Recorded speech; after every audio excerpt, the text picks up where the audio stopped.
strength and courage and healing and perseverance to you out there. I love you. Thanks for watching me here on the channel. My name's Sherry, and we're here studying the lessons of A Course in Miracles, and today we're on lesson number 284. And I'm coming to you from my apartment here in Kansas City, and I wanted to include this beautiful painting in the shot because I have a short story to tell you about it after we go through this reading, which is so excellent today. Excellent lesson. So settle in, open your heart, and get ready to receive. Lesson 284. I can elect to change all thoughts that hurt.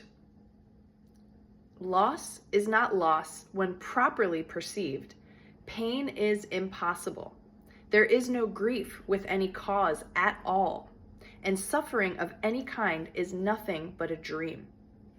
This is the truth, at first to be but said, and then repeated many times, and next to be accepted as but partly true, with many reservations, then to be considered seriously more and more, and finally accepted as the truth. I can elect to change all thoughts that hurt. And I would go beyond these words today and past all reservations and arrive at full acceptance of the truth in them. Father, what you have given cannot hurt, so grief and pain must be impossible. Let me not fail to trust in you today, accepting but the joyous as your gifts, accepting but the joyous as the truth. Joy and truth are one and the same. So I really love in the reading portion of this where Jesus takes us through our thought process, showing us our minds once again, and this experience of bringing the Course into our lives and watching it destabilize so many of our thought patterns and behaviors that are not serving us, because we are turning away from our conditioning, away from the personality that we've become attached to, towards love, towards the thought system of the Holy Spirit, the right mind, that road back to heaven, that road to God. So I absolutely love this. It's worth coming back to. This is the truth, at first to be but said and then repeated many times. So I think that's us on our journey with these lessons. We say them, we repeat them. We set timers on our phones if necessary, and we just kind of go through and do and do and do. And it's getting in. It's deeply, deeply getting in, but we don't realize it yet. So the next thing is we accept it as partly true. It's like, yeah, okay, maybe I'm a child of God, maybe, with many reservations, then to consider seriously more and more, and finally accept it as truth. And you know what? That finally accepted as truth might be the moment that your spirit leaves your body at the end of this incarnation. But at some point during this whole experience, we will completely awaken, get all the answers to the questions we have complete peace, no more worries, nothing. It's going to happen. So I can elect to change all thoughts that hurt. I think another empowering part of this message is that we have the power to change our thoughts. Sure, we can observe things that are coming in, and then we can decide, do I want to continue on with that thought, to chase it wherever it goes, or do I want to say, hang on a second, that's not God, and I don't really have a desire to see where that goes, so I'm just going to let it go. Send it back, turn it over to the Holy Spirit, whatever your technique is at this point. You should be vigilant enough where you can kind of notice when something comes in, if you're starting to feel off, if you're getting these strange sensations in your body or your mind starts freaking out, there's something you're thinking, and you can let that go. You can be present with it for a moment and decide, do I want to stay in this pattern of thinking, which is going to be followed by behaviors eventually, or speech against or toward or with, or do I want to choose love instead? I know it sounds easier than it is, okay?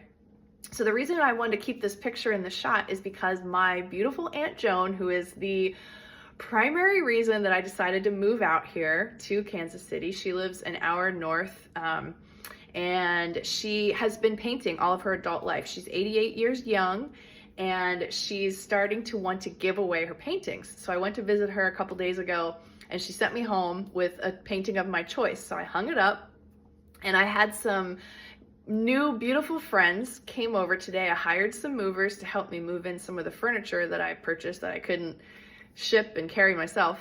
And after they finished helping me, they noticed the painting on the wall, and they were like, "Oh my gosh, that's so beautiful. I love it." I said, "Oh, let me take a picture of you. My aunt would love to see you guys posing with her painting." And I texted it to her, and of course she was like super shiny and happy and grateful. So then as we were about to say goodbye, Seth, my new friend Seth, he turns and he says, "Hey, can we bless your home?" And I thought, oh my goodness. I spent 20 years in the Army. I moved probably 25 or 26 times. I have spent so much time with extremely hardworking, beautiful humans who were helping me pack up my life and unpack it at some destination. But not once, ever have I had someone offer to bless the home that I was moving into.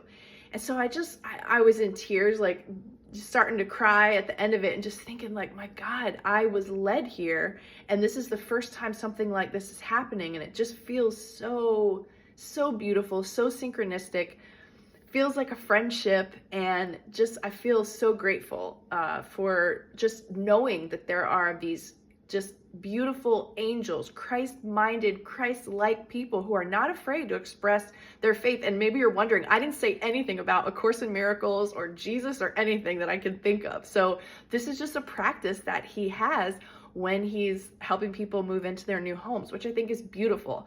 And so if you're someone out there that's doing that kind of work and you deliver things to people's homes, perhaps maybe extending yourself lovingly to offer a blessing when someone has just moved in, or maybe when they're moving out. Whatever the case, there's never a bad reason to pray. And I'm just so overwhelmed and so grateful. And I feel like it's just merely an expression of dropping down those walls of worrying about other people's judgment, or me being afraid to talk about my spirituality at different times. I just get choked up or paralyzed or whatever. And it's like, I don't have to be the only one that's promoting peace on earth. There's other beautiful, amazing people that are doing the same thing and reflecting it back to me. So I wanted to share that with you and send you off today. Have a wonderful day.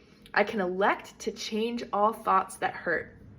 I hope you feel that and receive it deeply, and you do the work to slow your mind down. Don't let the ego just ride off with your mind on a fast-moving horse, and take the time to say, do I want to follow along in this line of thinking or reasoning, or do I want to choose love? Do I want to choose joy? Do I want to get away from this crazy horse and go over here and hang out with the turtles? All right, much love to you. Have a beautiful day, and I'll see you back here again on the next video.